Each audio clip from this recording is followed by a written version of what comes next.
ठीक है।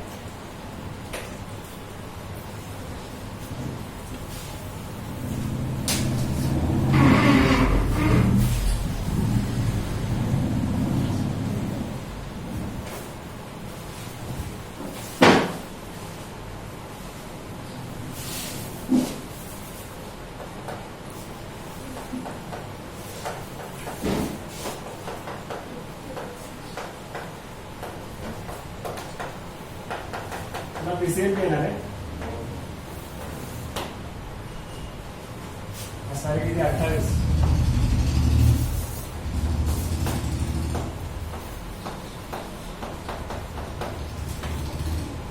Previous lecture मध्ये किंवा प्रिव्हियस चॅप्टर मध्ये आपण बऱ्याचशा क्वांटिटीची नावं बघितली होती, बरोबर। एक्झाम्पल देऊ शकता क्वांटिटीज, फिजिकल क्वांटिटीजच्या।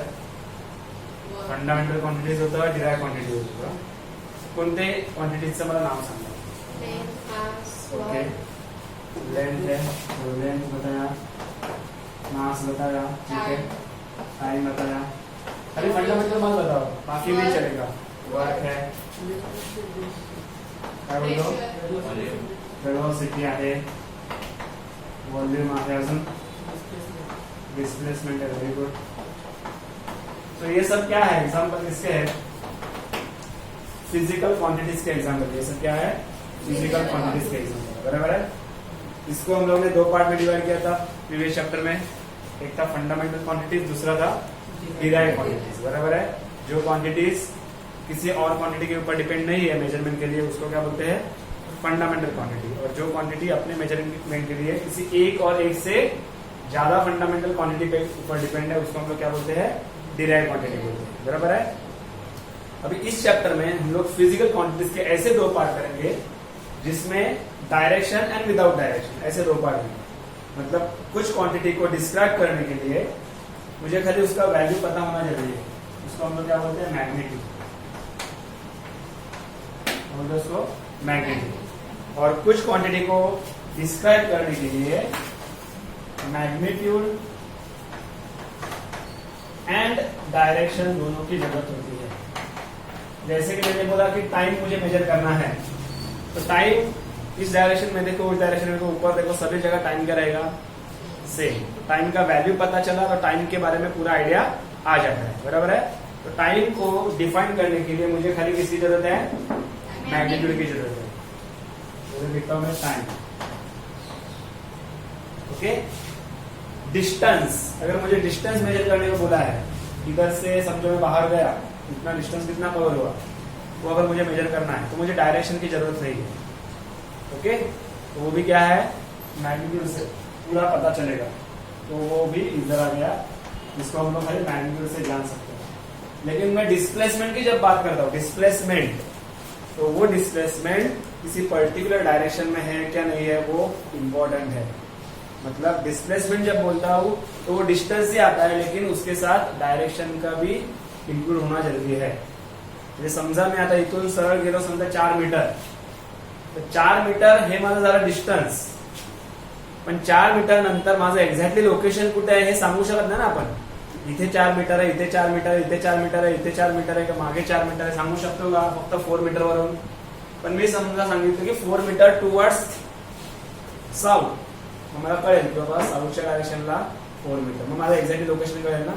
मग डिस्टन्स जेव्हा मी बोलतो तेव्हा मी फक्त 4 मीटर किंवा व्हॅल्यू सांगणार, पण डिस्प्लेसमेंट जेव्हा बोलणार तेव्हा 4 मीटर एज वेल एज काय सांगणार, त्याची डायरेक्शन। तो डिस्प्लेसमेंट किधर आएगा, इधर। मैग्नीट्यूड के साथ क्या चाहिए, डायरेक्शन भी चाहिए। इस कैटेगरी में आ गया डिस्प्लेसमेंट। उसी कैटेगरी में वेलोसिटी भी आता है। अगर मैं वेलोसिटी म्हणजे काय, डिस्प्लेसमेंट अपॉन टाइम। अभी जरा सा फॉर्मूला मॉडिफाई करो, हम लोग क्या बोलते हैं, वेलोसिटी को डिस्टेंस अपॉन टाइम बोलते हैं, बराबर है ना। लेकिन डिस्टेंस अपॉन टाइम को हम लोग नाम देंगे स्पीड। मतलब जब मैं डिस्टेंस ये वर्ड यूज करता हूं तब मैग्नीट्यूड सॉरी डायरेक्शन की जरूरत नहीं है। डिस्टेंस अपॉन टाइम भी डायरेक्शन की जरूरत नहीं है, लेकिन डिस्टेंस अपॉन टाइम होता है स्पीड। लेकिन जब मैं डिस्प्लेसमेंट अपॉन टाइम बोलता हूं तो मुझे डायरेक्शन की भी जरूरत आती है। क्यों, क्योंकि डिस्प्लेसमेंट मतलब डायरेक्शन की जरूरत है, अपॉन टाइम मतलब जो वेलोसिटी मिलती है उसको भी किसकी जरूरत है, डायरेक्शन म्हणजे वेलोसिटीचा तुम्हाला समजा व्हॅल्यू दिली 25 kilometre per hour towards north, ही झाली मॅग्निट्यूड, टुवर्ड्स नॉर्थ हे झालं डायरेक्शन. जेव्हा तुम्ही वेलोसिटी बोलता तेव्हा मॅग्निट्यूडची पण गरज आहे आणि कशाची गरज आहे, डायरेक्शनची पण गरज आहे. म्हणून वेलोसिटी कुठल्या पार्ट मध्ये येणार, मैग्नीट्यूड एंड डायरेक्शन के पार्ट. तो जो क्वांटिटी को डिस्क्राइब करने के लिए खाली मैग्नीट्यूड काम करता है, खाली मैग्नीट्यूड काफी है, ऐसे सब क्वांटिटीज को हम लोग बोलेंगे स्केलर क्वांटिटीज, स्केलर क्वांटिटीज. और जो क्वांटिटी को डिफाइन करने के लिए खाली मैग्नीट्यूड से काम नहीं होता है, डायरेक्शन की भी जरूरत होती है, उस सब क्वांटिटीज को क्या बोलेंगे, वेक्टर क्वांटिटी. किसी को डाउट है ये दो पार्ट में, स्केलर एंड वेक्टर के डिफरेंस में? मैंने आपको एग्जांपल बताया वो समझा ना. अगर मैंने बताया आपको कि मैं 5 मीटर डिस्टेंस कवर करके आया, यानी इधर से 5 मीटर चल के गया, तो मेरा लोकेशन किधर रहेगा बता सकते हैं आप? 5 मीटर है लेकिन 5 मीटर किधर, कौन से डायरेक्शन में, लोकेशन पॉइंट आउट कर सकते हैं. मेरा लोकेशन के लिए 5 मीटर कौन से डायरेक्शन में हुआ वो भी जानना जरूरी है. तो डिस्प्लेसमेंट क्या हो गया, वेक्टर क्वांटिटी. बट डिस्टेंस कितना है वो हम लोग खाली मैग्नीट्यूड से बता सकते हैं, तो डिस्टेंस क्या हो गया, स्केलर क्वांटिटी. ओके. किसी भी ऑब्जेक्ट का स्पीड हम लोग जब बोलते हैं तब डायरेक्शन की इंपॉर्टेंस नहीं है, डायरेक्शन की जरूरत नहीं है, वो किसमें आ गया, स्केलर में आ गया. लेकिन जब मैं वेलोसिटी बोलता हूं तो वेलोसिटी मतलब स्पीड एज वेल एज कौन से डायरेक्शन में स्पीड है वो आता है वेलोसिटी. समस्या का कड़ोकड़ चल रहा है, समझा? तो हम लोग ने इस चैप्टर में क्वांटिटीज को डिवाइड किया दो पार्ट में. एक स्केलर्स, जो क्वांटिटीज को डिफाइन करने के लिए खाली मैग्नीट्यूड की जरूरत है, उसको हम लोग क्या बोलेंगे, स्केलर. एंड दूसरा पार्ट कौन सा है, वेक्टर, जो क्वांटिटी को डिफाइन करने के लिए magnitude as well as direction दोनों की जरूरत है, तो उसको क्या बोलेंगे, वेक्टर. हमारा जो चैप्टर है पूरा इस पार्ट पे अभी फोकस रहेगा, वेक्टर पार्ट. ठीक है. अभी वेक्टर को बताते कैसे हैं, वेक्टर का रिप्रेजेंटेशन कैसे है वो हम लोग देखेंगे.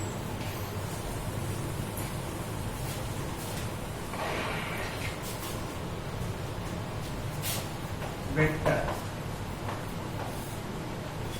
समझो मेरे पास एक ऑब्जेक्ट है, P पॉइंट से वो इधर गया Q पॉइंट, मेरा वेक्टर हो गया PQ. क्या हो गया वेक्टर, PQ. लेकिन ये वेक्टर है वो बताने के लिए उसके ऊपर एरो देता है. क्या देना पड़ता है, एरो देना पड़ता है. ये पॉइंट इंडिकेट करता है स्टार्टिंग पॉइंट और ये एरो हेड इंडिकेट करता है एंड पॉइंट. करता है हाँ, पॉइंट जो है तो स्टार्टिंग पॉइंट. ओके.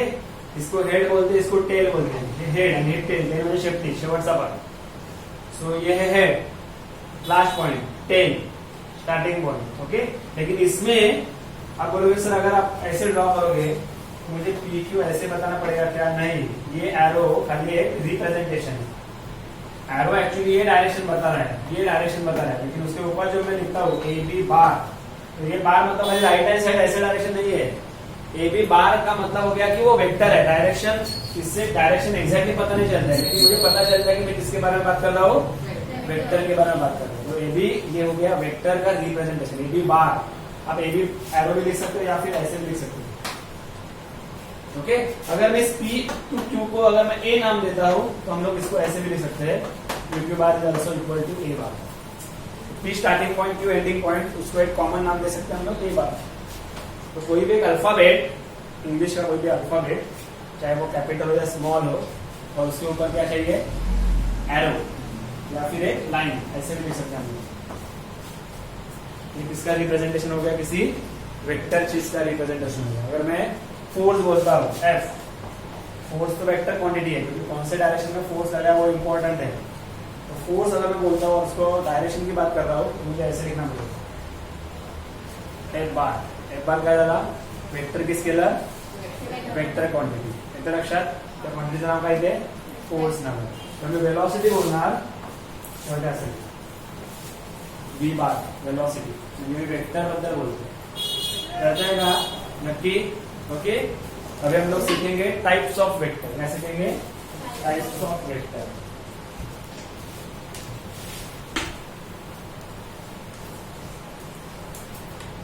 ध्रुव लक्ष देता है का?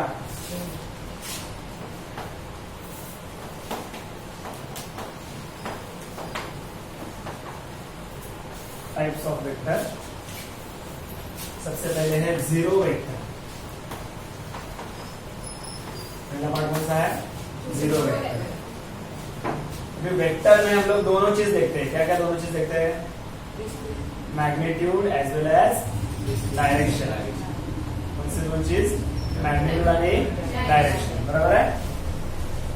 अगर मैग्नीट्यूड, समझो मैं फोर्स की बात कर रहा हूं, मैं लिख रहा हूँ 5 न्यूटन, तो 5 हो गया एक नंबर, न्यूटन हो गया उसका यूनिट, ये 5 न्यूटन हो गया उसका मैग्नीट्यूड। डाउनवर्ड्स मैंने बोला, डाउनवर्ड्स, तो ये क्या हो गया उसका? डाउनवर्ड्स म्हणजे खाली, खालच्या दिशेने, म्हणजे झालं त्याचा डायरेक्शन, म्हणजे फोर्स अप्लाय केला आहे तो 5 न्यूटन कुठे? डाउनवर्ड्स। हे आहे मॅग्नीट्यूड, हे आहे डायरेक्शन। तो जीरो वेक्टर मतलब क्या? ये मैंने खाली एक जनरल एक्सप्लेन किया, अभी मैं एक्सप्लेन करता हूँ what is zero vector. Zero vector म्हणजे काय? एक फोर्स आहे, समजा 5 न्यूटन नंतर 4 झाला, 3 झाला, 2 झाला, 1 झाला, नंतर झाला 0, पण डायरेक्शन डाउनवर्ड्सच आहे। त्याचा मॅग्नीट्यूड किती आहे? 0, डायरेक्शन किती आहे? डाउनवर्ड्स। अशा वेक्टरला म्हणायचं झिरो वेक्टर। म्हणजे कोणताही वेक्टर ज्याचं मॅग्नीट्यूड किती आहे? 0 अँड काय ना काहीतरी काय आहे? Direction, having some direction, that type of vector is called what? Zero vector. Okay, जैसे कि जब कोई भी गाड़ी चल रही है किसी पर्टिकुलर वेलोसिटी के साथ, जैसे कि समझो 60 किलोमीटर पर आवर चल रही है वो गाड़ी, उसका क्या है? वेलोसिटी है, ये क्या है उसका? वेलोसिटी। लेकिन कॉन्स्टेंटली वो 60 से ही चल रही है, तो उसका स्पीड क्या हो गया? उसका वेलोसिटी क्या हो गया? कांस्टेंट हो गया। जब कोई भी गाड़ी का, कोई भी ऑब्जेक्ट का वेलोसिटी कांस्टेंट होता है तो उसका एक्सेलरेशन कितना होगा? एक्सेलरेशन म्हणजे काय रे बाबा? Change in velocity upon time. Acceleration म्हणजे काय? Change in velocity upon time. लेकिन मैं क्या बोल रहा हूँ? वेलोसिटी कांस्टेंट है, तो उसमें चेंज हुआ क्या? कितना चेंज हुआ? 0 चेंज हुआ। कितना चेंज हुआ? तो जब कोई गाड़ी, कोई ऑब्जेक्ट कांस्टेंट वेलोसिटी से चल रही है तो उसमें एक्सेलरेशन होता है कि नहीं होता है? होता है कि नहीं होता है? एक्सेलरेशन म्हणजे काय? वेलोसिटी मतलब चेंज। लेकिन मैं जब बोल रहा हूँ कि वेलोसिटी कांस्टेंट है तो चेंज हुआ क्या वेलोसिटी में? नहीं। अगर वेलोसिटी में चेंज नहीं है तो एक्सेलरेशन कितना हुआ? 0 हुआ। कितना हुआ? उस वक्त एक्सेलरेशन वेक्टर हो गया जीरो वेक्टर। कौन सा हो गया? म्हणजे ज्या गाडीचा स्पीड कॉन्स्टंट आहे, सॉरी वेलोसिटी कॉन्स्टंट आहे, त्या गाडीचं एक्सेलरेशन काय आहे? Zero vector. क्या है? Zero vector. समझ में आया? जीरो वेक्टर मतलब क्या? ऐसा वेक्टर जिसका मैग्नीट्यूड कितना है? 0 एंड हैविंग सम डायरेक्शन, ऐसे वेक्टर को क्या बोला जाएगा? Zero vector. समझा? नेक्स्ट,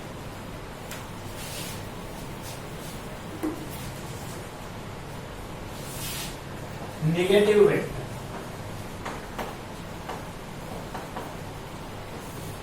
ओके, इधर ध्यान दो।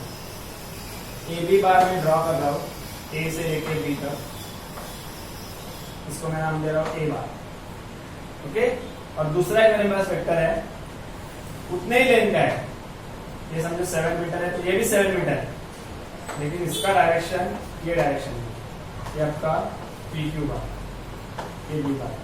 तो A bar and B bar का वैल्यू सेम है। अब बोलो सर आपने क्या लिखा है? जब मैं दो लाइंस ऐसे ड्रॉ करता हूं ना तो मैं उसके मैग्नीट्यूड की बात करता हूं। दोनों का मैग्नीट्यूड कितना है? 7 मीटर। तो दोनों का मैग्नीट्यूड क्या है? सेम है। लेकिन जब ये मैग्नीट्यूड हटा देता हूं तो मुझे खाली मैग्नीट्यूड नहीं बोल रहा हूं, मैं डायरेक्शन की बात कर रहा हूं। तो मुझे बताओ दोनों का डायरेक्शन सेम है कि अपोजिट है? ये राइट की तरफ, ये इधर आएगा माइनस बी। क्या आएगा? वैल्यू तो सेम है, इसलिए A is equal to B but with sign negative sign. तो ए बार हो गया बी का नेगेटिव वेक्टर, बी बार हो गया ए का नेगेटिव वेक्टर। दोनों एक दूसरे के क्या हो गए? Negative vector. तो negative vector are those vector which are having same magnitude but opposite direction. नाही कळलं? असे दोन वेक्टर एकमेकांचे निगेटिव्ह वेक्टर असणार, त्यांचं मॅग्निट्यूड काय आहे? सेम पण डायरेक्शन अपोजिट। अशा दोन वेक्टरला काय म्हणायचं? एकमेकांचे निगेटिव्ह वेक्टर। क्लियर है? ओके, पहले कौन सा बताया मैंने? Zero vector. अभी कौन सा बताया मैंने? Negative vector. ओके, नेक्स्ट है पोजीशन वेक्टर।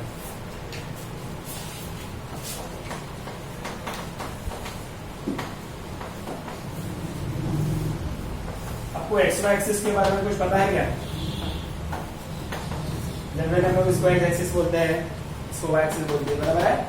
तो मेरे इस एक्स वाई एक्सिस में एक पॉइंट है, एक्स पी समझो पॉइंट है। तो with respect to origin, origin से पी एग्जैक्टली किधर है वो हम लोग एक एरो से बता सकते हैं। मैं अगर पी का पोजीशन जानना चाहता हूं तो मुझे ओरिजिन से लेके उस पॉइंट तक क्या ड्रॉ करना पड़ेगा? एरो ड्रॉ करना पड़ेगा। तो ये एरो मुझे किसका पोजीशन दे रहा है? पी का पोजीशन दे रहा है। पी एक्झॅक्टली किधर कोण सांगतो आहे? हा एरो सांगतो। एरो काय सांगतो आहे? ह्या एक्स वाय एक्सिस मध्ये पी एक्झॅक्टली कुठे लोकेटेड है। तो ये O टू P मुझे क्या दे रहा है? P का पोजीशन दे रहा है। क्या दे रहा है वो? P का एक्झॅक्टली पोजीशन दे रहा है। इसलिए OP को मैं बोलूंगा पोजीशन वेक्टर। क्या बोलूंगा? इधर OP बार क्या हो गया? OP bar is equal to what? Position vector. तो कोई भी वेक्टर एक्स वाई एक्सिस में या कोऑर्डिनेट एक्सिस में किसी भी पॉइंट का पोजीशन मेंशन कर रहा है, ऐसे वेक्टर को हम लोग क्या बोलेंगे?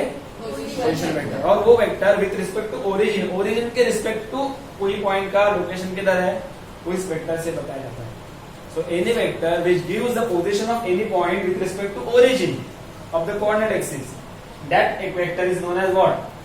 Position vector. पोजीशन वेक्टरचं काम काय? कुठल्याही पॉइंटचा पोजीशन शो करणे विथ रिस्पेक्ट टू कोणाच्या मार्फत, कोणाच्या कंपॅरेटिव्हली? ओरिजिनच्या मानाने कुठल्या पॉइंटचं पोझिशन कुठे आहे ते आपल्याला पोझिशन वेक्टर बनवलं पाहिजे। कळतंय? लोकांना चाललंय, नक्की कळतंय? त्याच्यानंतर आहे इक्वल वेक्टर। आहे ना इक्वल वेक्टर? नाही आहे। इसके बाद है इक्वल वेक्टर।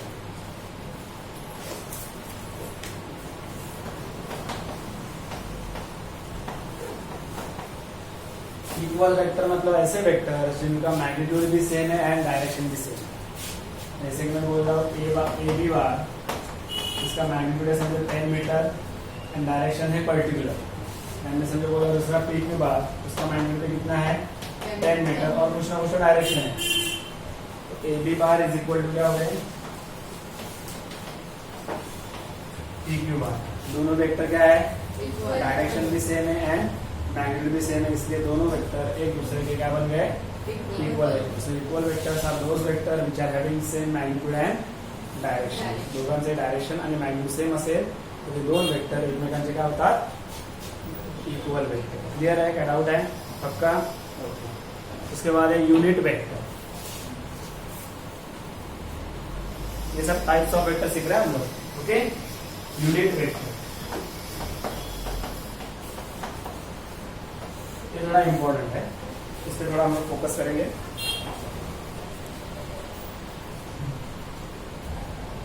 यूनिट का मतलब होता है वन। फिजिक्स में, केमिस्ट्री में या साइंस में यूनिट का मतलब होता है वन। ओके जी। मैं समझो इधर एम बार करके एक वेक्टर लिख रहा हूं। इस एम बार में एक चीज मुझे डायरेक्शन बताता है और एक चीज मुझे मैग्नीट्यूड बताता है। दो चीजें है ना इसमें, एक है मैग्नीट्यूड और एक क्या है? क्या है? डायरेक्शन। ओके, तो समझो मैं बोल रहा हूं इधर कि 15 मीटर, ये 15 ये मैग्नीट्यूड है और एक पर्टिकुलर डायरेक्शन है you had. Just listen, M bar एक वेक्टर है, एक वेक्टर है, कुठला पण क्वांटिटीचा एक वेक्टर है, त्याला दोन गोष्टी असणार। कौन से दोन चीजें? मैग्नीट्यूड। समझो उसका डायरेक्शन कितना है? 15, सॉरी मैग्नीट्यूड कितना है? 15 और उसका एक पर्टिकुलर डायरेक्शन है यू बार, यू हैड करके। इसका सब मैंने आपको बताऊंगा। ये दोनों को कंबाइन करने के बाद मुझे क्या मिलेगा? एम बार मिलेगा ना। ये मैग्नीट्यूड और ये मैग्नीट्यूड और ये डायरेक्शन। इस केस में मैग्नीट्यूड का काम कौन कर रहा है? ये नंबर कर रहा है, 15 नंबर मैग्नीट्यूड का नंबर। और डायरेक्शन बताने का काम कौन कर रहा है? यू हैड, इसको बोलते हैं। ये क्या बता रहा है? खाली मुझे इस चीज का डायरेक्शन बता रहा है, लेकिन उसका मैग्नीट्यूड कौन बता रहा है? 15। बराबर है? तो नंबर मुझे मैग्नीट्यूड दे रहा है एंड ये वेक्टर मुझे खाली क्या दे रहा है? डायरेक्शन दे रहा है। इसका किसका डायरेक्शन? ये मेन वेक्टर का। तो इस वेक्टर को हम लोग बोलेंगे यूनिट वेक्टर। क्या बोलेंगे? अब इसका एक्चुअली मीनिंग मैंने बताया नहीं है, अभी बता रहा हूं मैं। अभी जब ये खाली डायरेक्शन का काम करता है, इसका मैग्नीट्यूड कितना रहेगा? इसका खुद का मैग्नीट्यूड कितना होना चाहिए? 1 होना चाहिए। अगर इसका मैग्नीट्यूड खुद का अलग है तो इसमें वो कंबाइन होकर इसका मैग्नीट्यूड चेंज कर देगा ना।